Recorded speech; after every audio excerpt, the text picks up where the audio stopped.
I would say that Omega, they've sort of diluted the Speedmaster name by making so many different variants, but like the Snoopy is like the one that still seems to have some brand equity, some meaning, some value in that branding.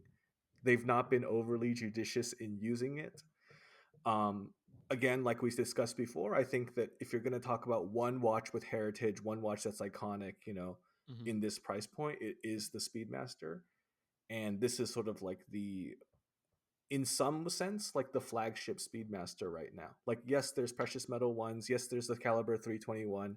But Yeah. in terms of the ones that the collectors want, the ones that are the most desirable, this Yeah. is the one to have. This is very much a fan service Speedmaster. It's not really like it's not the Speedmaster professional. Is it the icon or is it the tribute to the icon?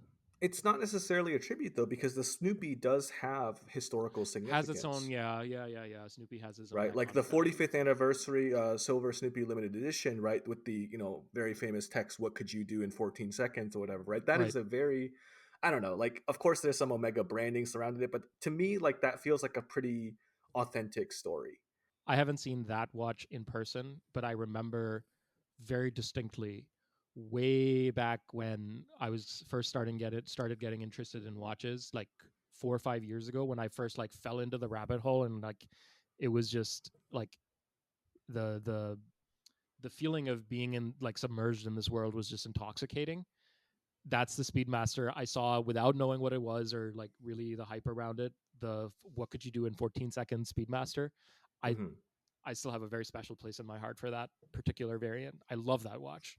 For sure. Yeah, I mean, that's definitely the watch that like got me really paying attention to the Speedmaster To early the on in my Speedmaster, yep. collecting, right? Yep. Because it's such a like the overall story of the Speedmaster. Oh, it's the first watch worn on the moon, whatever. It's appealing, but it's a little bit far removed. Like it's a little there's not it's not like a I think you don't look at the Speedmaster and think I could be wearing this on the surface of the moon because there's no frame of reference for what that means. You can understand that theoretically, but the feeling of like chills down the spine that you would get thinking that, like, you're never going to get that because it's too disconnected from your daily reality. it's not even that it's disconnected. I mean, what could you do in 14 seconds? That's also disconnected. Like very rarely are you faced with a life or death decision in 14 Right. seconds. My point But I is think, my mhm. point is like when you look at the 45th anniversary Snoopy, like, you don't think this is a tool watch that I could theoretically wear on the moon, and so that's how I should think about it.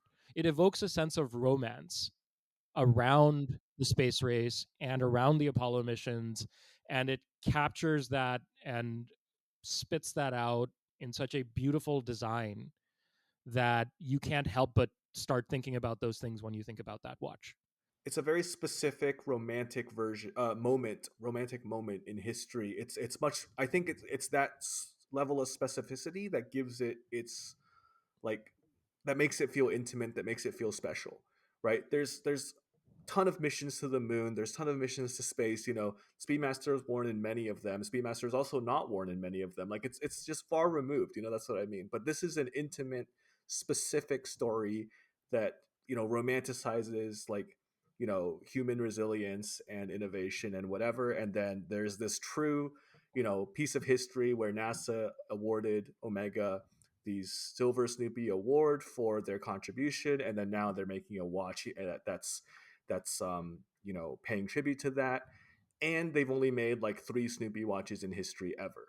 The idea of romance is like it's so present in this new Snoopy watch as well, except I think the difference is the 45th anniversary was backward looking and paying tribute to the past. This new one I think has more a sense of adventure and looking forward to it. And maybe that's just me drinking Omega Kool-Aid, but uh, even the text on the back where it says eyes on the stars, where you see Snoopy in the active pursuit of spaceflight as depicted by him literally flying across the case back, right? I think it evokes a sense of adventure that is and a sense of possibility that's like, where is the space race going tomorrow? And I think that's the kind of emotional strings that this watch, when it does what it's supposed to do and when it does it amazingly well, I think that's what it's doing.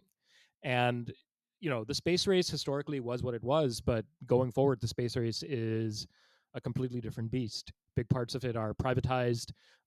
The competitive landscape looks completely different. There's no evil empire against which to compete. Um, Certainly not in the way that the Soviet Union was thought of, and a lot of the, I guess the emotional connection comes more like from the whimsical side of it than perhaps like the life or death stakes for the 45th anniversary.